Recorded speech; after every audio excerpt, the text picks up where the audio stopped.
నరసింహ శతకంలోని 84వ పద్యం.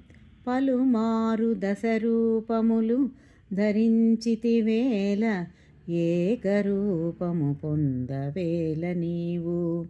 పలుమారు దశరూపములు ధరించితివేల ఏకరూపము పొందవేల నీవు. నయమున క్షీరాబ్ది నడుమ చేరితివి నేల రత్నకాంచన మందిరములు లేవే. నయమున క్షీరాబ్ది నడుమ చేరితివి వేల రత్నకాంచన మందిరములు లేవే. పన్నగేంద్రుని మీద పవ్వళించితివేల జలతారు పట్టె మంచములు లేవే. పన్నగేంద్రుని మీద పవ్వళించితివేల జలతారు పట్టె మంచములు లేవే.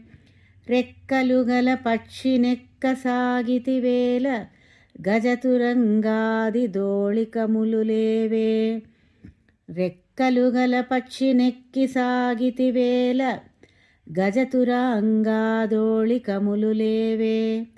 వనజలోచన ఇటువంటి వైభవములు సొగసుగా నీకు తోచెనో సుందరాంగా. వనజలోచన ఇటువంటి వైభవములు సొగసుగా నీకు తోచెనో సుందరాంగా. భూషణ వికాస శ్రీధర్మపుర నివాస దుష్ట సంహార నరసింహ దురిత దూర.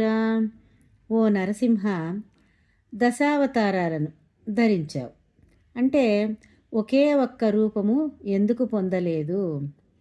క్షీరాబ్ది పాల సముద్రం మధ్యలో ఉన్నావు కానీ బంగారు రత్నఖచితమైన మందిరములు నీకు లేవా?